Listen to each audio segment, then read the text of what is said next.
Good evening, Minnesota Twins fans. My name is Seth Stowes of Twins Daily and twinsdaily.com. Welcome to a new edition of Twins Spotlight. This is the first one we've done at night, so it ought to be interesting to see what kind of audience we get and how it goes. But real quick before we start, I do have another Twins Spotlight with another guy who made his Major League debut this season for the Twins on Friday at noon. So be sure to check out Twins Daily when we get that one announced. But our guest tonight, let me hop over into here on Twins Spotlight, is a guy who made his Major League debut this September, Brent Rooker, the outfielder. I think we've been waiting a long time. It probably seems longer for him, even though it's only been a couple of years that he went through the minor leagues. But we'll get to talk to him a little bit about his 2020 season and answer your questions. He has definitely been spotlighted on Twins Daily before. I did a bunch of research. We got a bunch of articles out there on Brent over the last few years since he was the Twins' first-round pick just 3 years ago. You'll notice we only have so many pictures, though, so hopefully starting next year, we'll have a whole bunch of new pictures of Brent, and you can quit looking at mine all the time that I've been taking all the years. You'll get some good, fresh ones from some professional photographers. So with all that, I do want to bring in our guest of the evening, Brent Rooker. Brent, how are you? Doing well. Appreciate you having me on. Looking forward to it. Absolutely. So let me ask, are you back in Tennessee? Do you have another place that you spend your off seasons? Yeah, we're in me and my wife live just south of Nashville in Franklin. So we're down here for the winter months. Bought a house here a couple years ago, and this is kind of where we make home during the off season. All right. So let's start with it. And before we do that, I want to welcome anyone who's got any questions or comments. Please feel free to use the comments, whether you're watching live on Twins Daily Facebook, Twitter, YouTube, whatever it may be. We'll try to answer as many questions as we can that we get. But first of all, Patrick says, "Hi, Brent." Max the cat says, "Hi." Tell Max I said hello. There you go. Good start. There we go. Good way to start the night. All right, let's start with the 2020 season, and I want to start in September. I think it was a great story when you got the call, I believe, from Alex Hassan. Yeah. You were playing some video games. Can you just kind of give us the crib notes of that story? I know a lot of people certainly enjoyed that story when you told it. Yeah. So there's at the alternate site, there's a lot of PlayStation that gets played, a lot of Call of Duty that gets played, just because you're confined to a hotel room for most of the day, so there's not a ton to do. So we were playing at night, like we did pretty much every night. It was me and Brace and Royce and Sally were playing.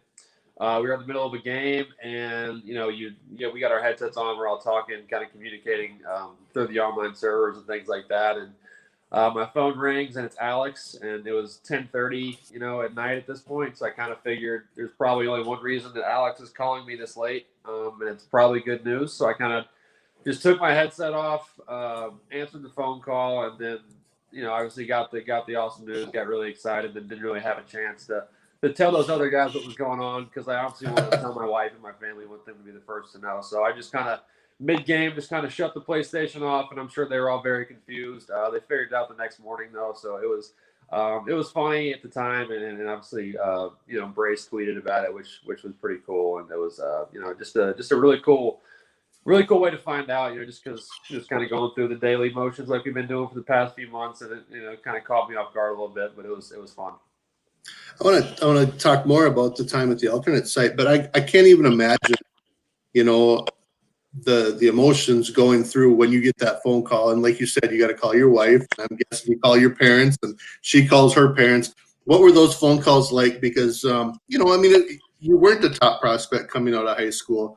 You got drafted late by the Twins at a year earlier. Then you had the breakout, and you've been a prospect since. But still, I imagine the emotions and the pride from your parents, and it had to be amazing. Yeah, it was awesome. I called. My wife was the first person I called. We've been together since high school, so she's been right with me through the whole recruiting process in high school, getting to go to Mississippi State. Obviously, she was with me for all 4 years of college, kind of going through that first year, that decision that we made, that after the first time the Twins drafted me to go back to school, play a fourth year, kind of gamble myself a little bit and see how it went. And she was with me through the whole draft process and all the minor leagues too. So that was really cool getting to share that moment with her. And then my parents, obviously, that's a special phone call to make just because you know how much sacrifice they made. During travel ball when I was growing up, high school, going to showcase tournaments, things like that. You know how much time and money they spent and invested in my baseball career. My dad was either my head coach or one of the assistant coaches on every team I played on up until I got to high school. So all the countless hours we spent, doing extra work, hitting, throwing, whatever it was, getting to share that moment with them was pretty special, and it's something I'll always remember for sure. No doubt. And then I believe you just went kind of across town, and the next day, not only did you play, but you played an afternoon game and then a doubleheader, and you played left field in one game and right field in the other. I imagine just the emotions of the day, but once you get going, that's just a lot of baseball to cover in a day. Yeah, that's exactly right. People always obviously ask, were you nervous or whatever before the first game? And you drive into the stadium, you're nervous, and getting to the clubhouse the first time, you're nervous, kind of getting unpacked and getting ready for that first game is where the nerves are. And then once the game starts, you just kind of realize, I've done this before. And this is what I've been working for. It's what I've been training for. It's still baseball, obviously, just at the highest level possible. So the nerves they subside a little bit, and you settle down once the first pitch is thrown. You get a little more comfortable, and then you're able to just kind of play and do what you do, and try to help the team win. For sure. So you get the first hit out of their way fairly quickly in the first game, but you just crushed the ball. I think every ball you hit that game was about 105, 110 miles per hour. Did you feel comfortable when you got to the plate, maybe after a pitch or two? Yeah, I did. The first at bat when I got hit in the foot, obviously getting on base, your first at bat. It definitely adds a level of comfort there. Obviously, you just kind of get that first get on base out of the way, and then from there, it's just kind of, like I said, it's just doing what I've always done. It's just hitting. It's just trying to pick a good pitch and put a good swing on it. So once you kind of get those first few at bats out of the way, the little bit of butterflies that are left kind of go away, and you just go back to trying to put together an approach and execute it. Now, I do have to ask you, your road trip was to St. Louis, which is where you went to games growing up. I know your dad was kind of featured a little bit on the Fox North telecast, and you had pictures of you and he at a Cardinals game. So I have to imagine, one, just getting to play there in your rookie year is pretty cool, especially because it's interleague and such a weird year. But number two, to get that home run had to feel pretty special. Yeah, it was awesome. Like you said, that was when we're from Memphis. I'm from Memphis originally, so. And Memphis is pretty much split, I'd say close to 50-50 between Cardinals fans and Braves fans. So we were always Cardinals fans growing up. And it's about a 5-hour drive from our house to Busch Stadium. So that's where we take road trips. We go up and go to Six Flags during the day and then go to a ball game at night, which is kind of what we do for family trips sometimes. So we have tons of pictures of me and my dad, me and my mom when I was little at the old Busch Stadium and the new Busch Stadium as well. So being able to go there and play was awesome. And then obviously getting the first home run there made that even more special. So there's a site out there called the No Doubter Report, and in it's the No Doubter home run if it's out of all 30 ballparks. So I thought it'd be kind of fun to just go through your home run. I found it, and it would have been a home run in 25 ballparks. Oh, good. And it would have hit the fence on whatever that one is. Not quite far enough there, not quite far enough there. Hit the fence there, hit the fence there. So it would have hit the fence or gone over it in 28. Yeah, Fenway's got to be one of those, huh? I can't see it, but it wasn't that high. So I'm thinking Fenway was one that wouldn't have been a home run at. It's surprising. Wrong. Fenway is I don't know if people can see my mouse, but right there. So it does say that it would. Okay. I didn't think it wasn't very high. Maybe I hit a little higher than I thought I did. So I watched the video. I don't think I'm supposed to necessarily show video on here, but there was a point where it went into the dugout or into the bullpen, and they kind of went to you as you're rounding first base. Can you describe rounding the bases? Because I looked at, you had 54 home runs in basically 2 seasons in the minor leagues. You had a lot of home runs at Mississippi State. That had to be, can you even describe that feeling rounding the bases? Yeah, that's definitely one of the ones that I'll remember forever. Obviously, I knew when I hit it that I had gotten it, so that kind of even made it a little bit better that there was no there was no period of time where I was just kind of hoping it'd get out or wishing it would get out. I knew pretty much when I made contact that I'd got enough of it for it to go. So that trip around the base was really, really cool. I tried to just take as many mental pictures as I could to always remember it. And I don't think I'll have a problem doing that just because, the culmination of work that goes into that, just like I said, countless hours of work and things that I've done throughout my career to reach that point was pretty cool. Absolutely. Now, of course, unfortunately, we have to bring up a couple games later. You got, and I do have a question here from Brad who says, "How's the risk, man?" And he did respond, say he meant get well, not get all. So how is the wrist? How are you feeling? I know you had surgery pretty quickly. Yeah, that happened. I guess it was a Saturday night. I got hit and I had surgery early that next week. Excuse me, but it's doing well. You can see there's a scar, but it's healing well. Mobility, strength, I've had no issues. Obviously, going to PT and getting it worked on for the last few weeks. So, I haven't had any trouble with it up to this point. I don't foresee any trouble with it in the future. I haven't started hitting yet, but I mean that's just because even with no arm break, I wouldn't start hitting till post Thanksgiving. I've been cleared to start swinging when I want to and when I think that I need to, which will be in a couple weeks after we get through Thanksgiving, which is when I start up normally. So it's been good. Honestly, hadn't had any issues. I don't think I will have any issues coming back. So it's going as smoothly as possible. Was that kind of the news you were hearing right away? I mean, I imagine that first night it was just a matter of, look, what just happened and how. But were you getting pretty good reports about the type of surgery you needed to have and your readiness for a semi-normal off season, or at least for spring training? Yeah, I mean, we obviously did the X-ray right away, right when I got hit, and it was pretty evident. It was just a clean break all the way through. But I mean, that's a pretty simple surgery. All it is kind of put the bone back together, put some hardware in, so it holds together so it can heal properly. And then from there, I mean, obviously there's no muscle or ligament damage, so there's not a ton to do. It's just kind of get the bone healed. And then from there, get the range of motion that you lose, which is not much, and get some strength back in the form, like what you lose, which again is not much. So, pretty straightforward surgery. Went really well. Really positive reports, and then all my follow ups and PT and things like that are also going really well. So it's been good news from the beginning, and it's like I said, it's gone really smoothly. Have you been able to do all of that at home, or did you? I assume you had surgery in Minneapolis or St. Paul, and then were you able to go home, or did you stay with the team? Yeah, I did surgery in Minneapolis. Stayed up there for I guess it was a week and a half after surgery to see the doctor for an initial follow up, and then once that was right when the regular season ended. Once the playoff bubble started, I came home and I was able to follow up with some orthopedics down here that the surgeon knew and do some PT down here that we were able to get referred to as well. So I've been able to do everything at home, which has been nice. Obviously, being with my wife and things like that. It was tough not being able to be there for the playoff series. Obviously, I would have loved to have been there, been able to stick around, but the bubble protocol, things like that, just kind of didn't really make sense logistically to do that. So I came home as soon as that started up and did the rest of my follow ups down here.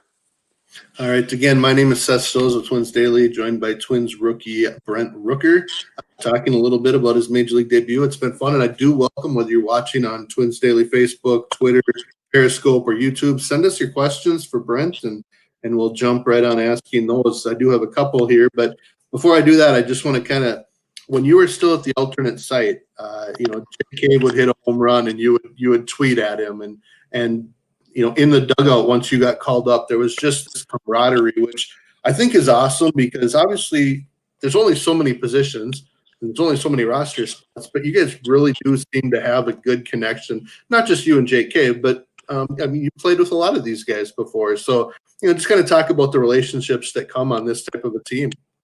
Yeah, it really is cool. Obviously, I played with Jake a lot in AAA last year when he was there, and then when he got his opportunities in the big leagues in 2019, he took full advantage and hit really, really well, and obviously earned his roster spot this year and continued to produce.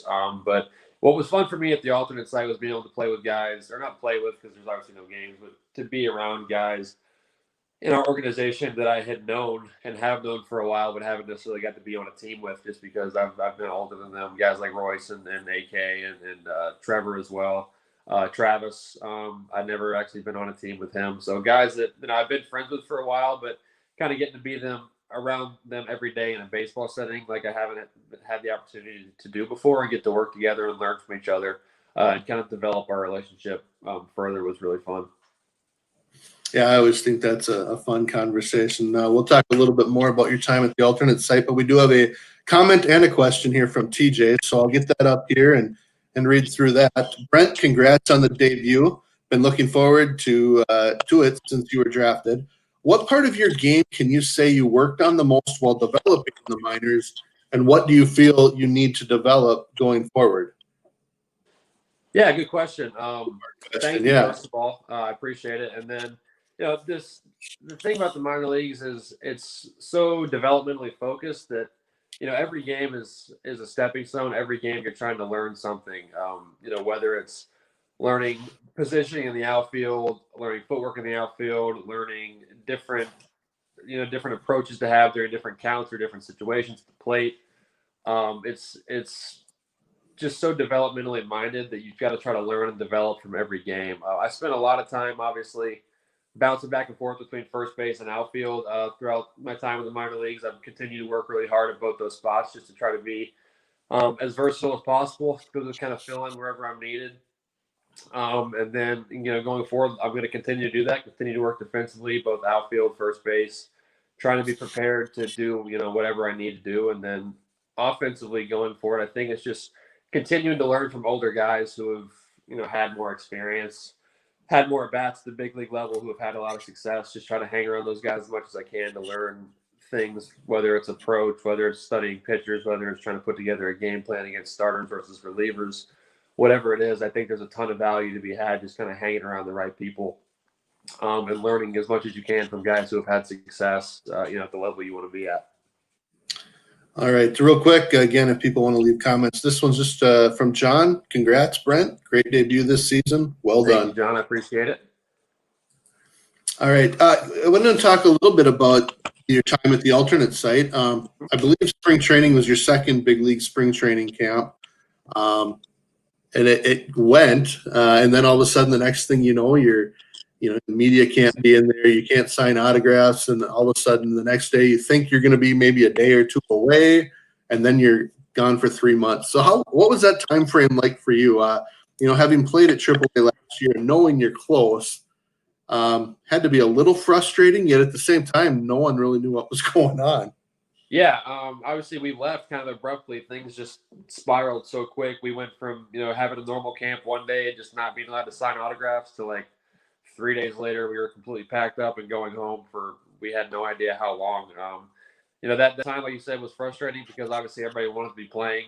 You wanted to be getting your game reps. You wanted to be getting opportunities and chances to play and play well and move up. But the biggest thing was just kind of treat it like an off season, and that you're going to treat it. You're going to stay in shape.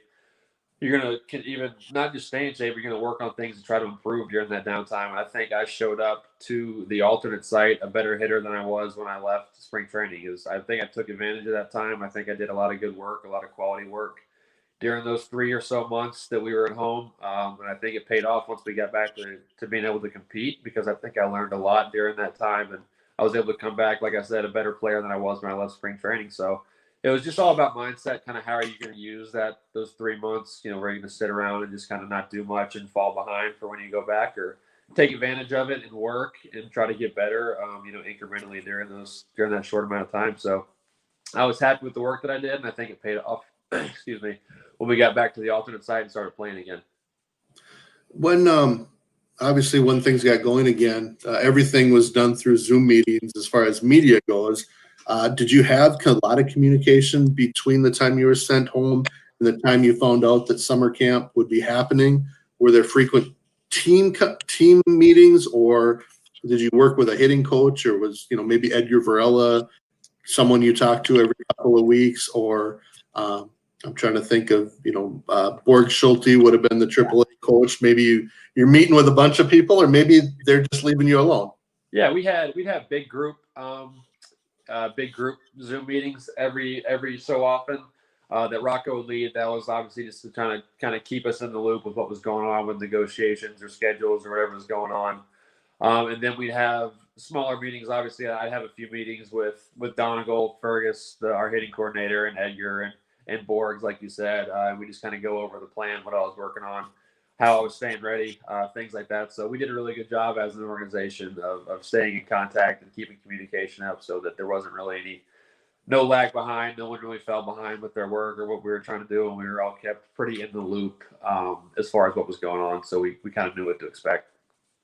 So when you went over to CHS Field, which is a really nice field, by the way, and who knows, depending on what happens next year from the rumors, you and others may or may not be there, or that might be up at this point, as we're starting to hear. But first of all, what was a typical day like for you? Obviously, there were protocols from the time you showed up at summer camp, but really once you got to St. Paul and the season had started, what was a typical day for you? Yeah, it was very much a spring training schedule for us at the alternate site. It was kind of show up, do any early work that you want to, and then we'd do group hitting. We'd have hitting groups, cage times, on-field BP times, do some individual defense stuff, and then just kind of go into a scrimmage with whatever arms we had available. Some days we'd have enough to play 5 or 6 innings. Some days it'd just be 2 innings. Some days we'd set the machine up and then do machine scrimmages, things like that. So just doing whatever we could to try to create a competitive environment to make sure everybody's ready to go if we were needed and when we were called upon. So it was pretty similar to a spring training day. And then, you go, you do all your early stuff, and then you do whatever you can as a team in a competitive environment later on in the day. And then the afternoons just kind of consisted of killing time, doing whatever you can in the hotel. And then obviously our food was given to us, meals were catered. So they did a very good job making our lives as easy as possible during that time, kind of making the best of a obviously not ideal situation.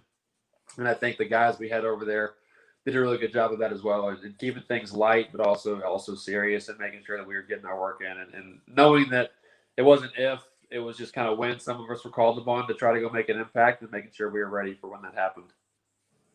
All right, again, for those listening or tuned in since we started, my name is Seth of Twins Daily, twinsdaily.com, along with Twins rookie Brent Rooker, talking about his season and everything else kind of in the periphery of that. So if you have any questions, please feel free to ask them in whatever social media platform you're watching. You talked a little bit about how they wanted to make sure people stayed ready. And one thing that we talked about a lot throughout the season was the fact that when Travis came up, he was ready. When you came up, you produced right away. Jeffers obviously did a nice job when he came up and was in a regular role. I would imagine that for hitters, getting to face guys like Kalina and some of the guys that were at that camp, and there were others that have big league experience there that maybe weren't quote-unquote prospects, but I would imagine you got a variety of pitchers that you got to hit against. You got to see some heat and guys like Kalina. I think Lazovic showed up there later. Charlie Barnes showed up there a little bit later. Cantorino. But also guys like Casey Lawrence and Gilmar and that type of thing. I imagine that has to help to see that kind of variety and that kind of level of talent. Yeah, absolutely. We had a really talented group in St. Paul. We had both position players and pitchers. There were a lot of really, really good players who are going to have really bright futures. A lot of guys who have already produced at the big league level for a while, and a lot of guys who are going to in the future. So yeah, we have days during scrimmages where you see Duran throwing 98, Kalina's throwing 100, Dakota Chalmers is throwing 97, has elected up, and then guys like Danny Colombo's pitched in the big leagues, Theo Bar when he was with us pitched in the big leagues, Casey Lawrence, like you said, Juan Minaya was with us for a while, who's pitched in the big leagues and throws 96, 97. So getting at bats over there was no lack of development or no lack of competition with the amount of talent that was over there. So that was comforting as a hitter. Hoping to get a shot, knowing that when I do get my chance, or if and when it comes, that I'm ready to go because of the quality of arms that I'm seeing every day over here in St. Paul is definitely good enough to keep me ready and making sure I'm continuing to get better. And as you kind of look at that and you look to your future and being part of this organization and seeing that kind of talent, but also seeing the type of talent you saw in the big leagues has to be exciting. But you mentioned it earlier, talking to the veterans on the big league roster. I can't imagine that there are many that are as good to talk to as Nelson Cruz from everything we hear about him. And even though, he got hurt this year, it seems like Josh Donaldson did a great job, especially in spring training and even through his injury of talking to younger guys, really making a point on that. Do you have either a story you're comfortable sharing about, something you learned from somebody or even just some sort of an idea of what that means to a young player? Yeah, I had the opportunity to hit with Josh a couple off seasons, I guess, ago before he was even with us, and we share a lot of similar ideas about hitting. We share a lot of similar ideas about approach and the way the body should work to kind of put you in the best positions to have success, making your body work as efficiently as you can to obviously produce the most power while still being able to get to as many pitches as possible. So I spent a lot of time around him, asking him questions, trying to learn from him. We worked on some pretty specific stuff a few off seasons ago, and obviously showing up to spring training at that point when he last saw me, I was, I guess, probably going into my AA season, so I wasn't really on his radar or anybody important like that. And then we showed up to spring training, and I go reintroduce myself to him and just said, "Hey, Josh, I'm Brent. We hit together couple of years ago, I guess, and he immediately remembered, the specific thing that we worked on, and asked me how it went the year before, if was able to improve on it, which I had, and I'd been able to do a better job with it the next season. So that, I thought that was really cool. Just that it just kind of shows you how invested he is and how much he likes to talk hitting, and then he remembered exactly what we worked on, exactly what we had talked about 2 years prior, even though there was no reason for him to remember that. Just because he was coming off obviously winning an MVP a few years before, and I was just a guy trying to get to AA and try to kind of get my minor league career rolling and start moving up the ladder. So that speaks to the kind of person he is, the kind of teammate he is, and kind of leader he is. And then you mentioned Nelly as well, just in games, and I wouldn't be playing. I get there's probably 3 or 4 games when I was out there I wasn't in the starting lineup, and Nelly would always go back to the cage between his at bats and get his work in and watch film. And I just tried to kind of linger and hover around and learn as much as I could. Learn what he was looking for, what he was working on between at bats, kind of how he was adjusting his approach at bat to at bat. And I was learning a ton from him as well. So 2 veteran presence like that in the locker room that have had obviously just tons and tons of success at the big league level for a really long time is incredibly beneficial for a team as a whole, and really beneficial for a hitter like me who's trying to get to a point where I can establish myself and kind of reach the point of success that those guys have had. Yeah, absolutely. And again, just a few more minutes here with Brent Rooker. I want to welcome any last minute questions people have. So I'm going to show, we had a question from David Youngs, one of the Twins daily writers of late. You're from Rocky Top and played college baseball in Mississippi. Have you gotten used to playing in Minnesota weather yet? Which I always tell people, Minnesota summers are the greatest. Yeah, it's beautiful all summer. That's the only time I've been up there, obviously. The closest thing I've gotten was the Rochester April, which was pretty cold. So I guess from that standpoint, I'm used to it. Definitely doesn't get that cold playing in Mississippi or playing growing up in Tennessee. But that Rochester April, and I guess the first part of May was pretty eye opening. But you learn to deal with it pretty quickly. I guess you kind of learn what you need to do pregame to get your body ready, and what you need to do between innings and things like that to make sure you're staying warm. So it'll take I think it probably takes everybody a little bit of adjustment time at the beginning of every year, going from South Florida to Minnesota so quickly. But yeah, you learn to deal with it. You learn to thrive and use it to your advantage once you do get used to it. Speaking of Mississippi, I know that you were at Mississippi State. I had Matt Wallner, another Twins prospect, on Monday. And in a previous conversation I had with him, he talked about how he was a pitcher. He went to college and became an All-American hitter there. He said that his first game pitching, he came into the 9th inning and faced you during your Triple Crown season. Do you remember that, or was he just a lanky freshman at that time? No, I remember it because we play Southern Miss every year in a midweek game at the Mississippi Braves AA Stadium. And I remember we were winning that. I'm pretty sure we won that game. But I do remember him coming in the 9th inning, and he was a freshman, and he was throwing 98, and it was kind of eye-opening. Like, wow. Southern Miss always has a ton of talent, always has a really good team, but they just kind of – I think he was playing the field before that. He was playing the outfield, and they run him in to pitch the 9th inning, and he's sitting 97, 98, which was impressive. I think I flew out to center field, if I remember correctly, but he has a ton of natural ability. He's got a great arm, obviously. He's got a ton of power. Obviously, he was a really good hitter in college. We played them the following year, or I guess we played them in the regional that year because that was my last season. They hosted us at their regional, and he was, their best hitter, the guy we game played for, the guy that our pitching staff didn't want to let beat us. So he's a tremendous player. He's got a really bright future as well. All right, we got another question here from K. Christensen. We could just make up a name for what the K stands for, but I'm going to add to it. I'm going to say, besides Brent Rooker, which prospect we as Twins fans expect big things from next year? Kind of a tough question. Yeah, there's so many. I mean, Duran's stuff in the box is just, it's electric. He's going to be a really good big league pitcher for a really long time. As hard as he throws with the off-speed stuff that he throws, he's going to be a force. AK is obviously, him and Trevor, probably two of the best hitters I've ever been around, ever seen, just from a hitting ability standpoint.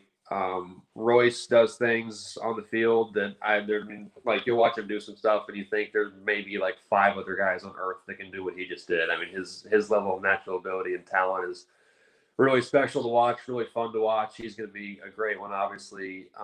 Selly is in center field.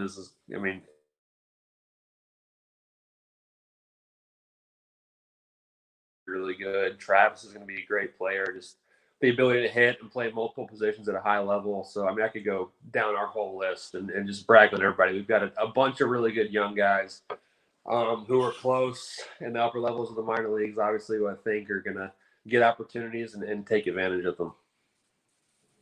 Maybe I'll have to bug you for scouting reports later in the offseason. Anyway, here's another one from David Youngs. College football, Vols or Hail State? Well, how you're definitely Mississippi State. I grew up in Memphis. My wife went to Tennessee, but I've always been very, very anti-University of Tennessee. Both my parents played sports at the University of Memphis. We grew up University of Memphis fans. I grew up disliking Tennessee, with my whole being, and then I ended up marrying somebody who went there. So that's just kind of how it works out. But I'm definitely a big Mississippi State football fan, and Tennessee would be very, very low on my list of teams to cheer for. And I know you're a big sports guy, 3-sport, maybe 4-sport, was a 4-sport athlete in high school. What is your football team? We're going to go through them here. What is your football team to watch? The NFL? Yep. I guess I've never been a huge NFL. Y'all won't like this. My dad grew up a big Packers fan. So I was a Packers fan growing up. Yeah, I know. I was a big Packers fan growing up when I was younger. And now that I'm in Nashville, I try to cheer on the Titans as much as I can. I more just enjoy watching NFL games. I don't really have a team that I super, super cheer for. If I had to pick one, it would be the Titans just because of the proximity to where I'm living now. And there are a few Mississippi State guys on that team who I enjoy watching. So I'll say the Titans, and I'm trying to make my fanhood grow every season. I try to watch a little bit more until I'm fully bought in.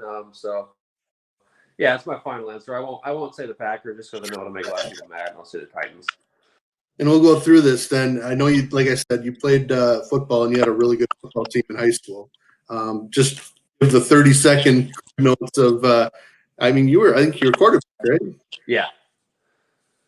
So you had a good team. I want to say you went to the state and did well there. Yeah, let's see. My senior year, we got beat in the state championship. My sophomore year was the first year that I started. We got beat in the semifinals. Both years, the same team. A team out of Knoxville beat us twice. But I love football in high school. If you would ask me, pretty much until I committed to Mississippi State to play baseball, if you would ask me, I would have said that I was probably going to play football in college. And then I got the opportunity to play baseball in the SEC. And that kind of trumped any football looks that I was getting just from a competitive level standpoint. So that's what I ended up doing. But I love football. I still love watching football. I love learning about it. The strategy that goes into it's very interesting to me. And as far as, coming up with schemes offensively and things like that. So I've always been a huge football fan. I loved playing it in high school. And it was something that, I really enjoyed. Well, we'll go through the gamut here real quick. And I know I'm keeping you away from the NBA draft, but I know you played basketball and were very good. We had really good high school teams there too. Remind us of the position you played. Were you inside or you were knocking down? I played point guard. We had a really big team. We had I played point guard at whatever 6'3", 6'4". We had our shooting guard was probably 6'3". He played linebacker at Alabama. Our small forward was 6'4" ish. He played receiver at a D2 school in Arkansas, and then our power forward was about 6'10", who played basketball at Alabama Huntsville, and our center was a 7-footer who went to Kentucky, was a first-round pick by the Kings, and he's still playing in the NBA. So we had a really good high school basketball team. We got beat in the state championship that year by another kid who was a top 15 pick in the NBA draft. Who I don't know who Cam's with now. He played for the Bulls for a long time. He might with the Suns, but I had to try to guard him, and I think he scored like 35 because I had no business trying to guard him. And they beat us in the state championship. So my senior year of high school, we lost the football state championship, we lost the basketball state championship, and then we ended up winning the baseball state championship. So it ended on a high note. It was a really fun year of sports, but I'm a big proponent of kids playing 3 sports, or not 3 specifically, but playing multiple sports as long as they can. I think it's huge for development, athletically and socially and mentally and emotionally as a person as well. So growing up there and even living there, is there really an NBA team that would be a home team for you? We got the Grizzlies. Oh yeah. Yeah. So I was a way to know the NBA fan in high school. I was in high school during the Grizzlies' peak years when we were making runs at the Western Conference Finals and things like that. So I would go to all those playoff games, and that was always the most invested I ever was in a pro sports team, was the Grizzlies during that kind of 2010 to 2014 time period when we kind of had our peak. Shows my basketball knowledge. Last I remember was watching, I think, Penny Hardaway playing in the Pyramid. Yeah. So, and like you said, great baseball team as well. Are there guys you played with in high school that are playing pro ball still, or that you can recall?